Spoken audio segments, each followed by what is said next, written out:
স্বাধীন বাংলাদেশের বাস্তবতায় চায়ের বিল ১ লাখ টাকা, এমনই বিস্ফোরক দাবি করেছেন জাতীয় নাগরিক পার্টির দক্ষিণ অঞ্চলের মুখ্য সংগঠক হাসনাত আব্দুল্লাহ। মঙ্গলবার রাতে নিজের ফেসবুক অ্যাকাউন্টে দেওয়া এক পোস্টে তিনি দুর্নীতি দমন কমিশনের দুদকের মহাপরিচালক ও কর্মকর্তাদের বিরুদ্ধে ঘুষের দাবির অভিযোগ তোলেন। তার এই পোস্ট রাতারাতি ছড়িয়ে পড়ে সামাজিক যোগাযোগ মাধ্যমে, যা নিয়ে শুরু হয় তীব্র বিতর্ক।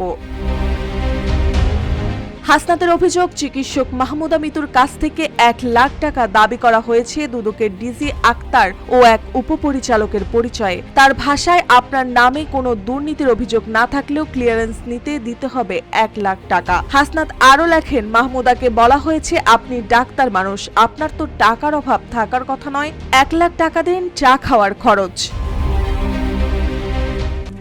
RICL TMX, যুগের পর যুগ স্থাপনা থাকে মজবুত। পোস্টে তিনি ব্যঙ্গ করে প্রশ্ন তোলেন, যারা নির্দোষ তার কাছ থেকে যদি এমনভাবে টাকা আদায় করা হয়, তাহলে আসল দুর্নীতিবাজের কাছ থেকে কি পরিমাণ অর্থ আদায় করা হয়েছে? তিনি লিখেন, দুদকের সর্বনিম্ন রেট নাকি ১ লাখ টাকা। টাকা না দিলে ফোন দিয়ে হুমকি আসে, দিবে কিনা, না দিলে খবর হয়ে যাবে। এই অভিযোগের পরিপ্রেক্ষিতে মঙ্গলবারই একটি প্রেস বিজ্ঞপ্তি দেন দুর্নীতি দমন কমিশন। সংস্থার উপপরিচালক মোহাম্মদ আক্তারুল ইসলাম স্বাক্ষরিত বিবৃতিতে বলা হয়, হাসনাত আব্দুল্লাহ যাচাই বাছাই ছাড়াই কমিশনের শীর্ষ কর্মকর্তাদের বিরুদ্ধে মানহানিকর বক্তব্য দিয়েছে। দুদক জানায়, একটি প্রতারক চক্র কমিশনের কর্মকর্তাদের নাম ব্যবহার করে ঘুষের প্রস্তাব দিয়ে প্রতারণা করে আসছে। এর সঙ্গে দুদকের কোনো সম্পর্ক নেই। এই চক্রের বিরুদ্ধে আইনগত ব্যবস্থা নেওয়া হয়েছে, অনেককেই গ্রেফতারও করা হয়েছে। প্রতারণার বিষয়ে আগেও জনগণকে সতর্ক করে আসার কথা জানিয়ে কমিশন বলেছে, এ ধরনের প্রতারণায় শিকার হয়ে কেউ কেউ সামাজিক যোগাযোগ মাধ্যমে দুদককে দোষারোপ করেন, যার ফলে সংস্থার ভাবমূর্তি ক্ষুণ্ণ হয়।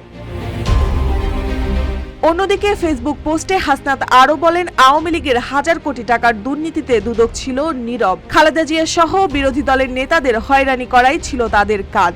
আমরা আশা করছিলাম ফ্যাসিবাদের পতনের পর দুদক বদলাবে, কিন্তু এখন তো দেখা যাচ্ছে তারা ১ লাখ টাকার চা খাওয়ার বিল দাবি করছে।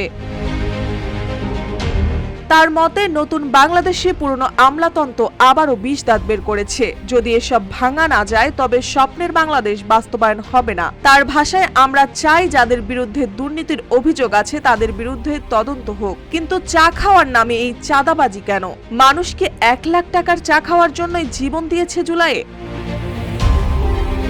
ঘুষ ও প্রতারণার এই সংবেদনশীল অভিযোগকে ঘিরে বিতর্কের আগুন এখন জ্বলছে ভার্চুয়াল ও বাস্তব দুই জগতেই। আসলে কি একটি প্রতারক চক্র এসব করছে, নাকি অভিযোগের পেছনে লুকিয়ে আছে কিছু অস্বস্তিকর বাস্তবতা?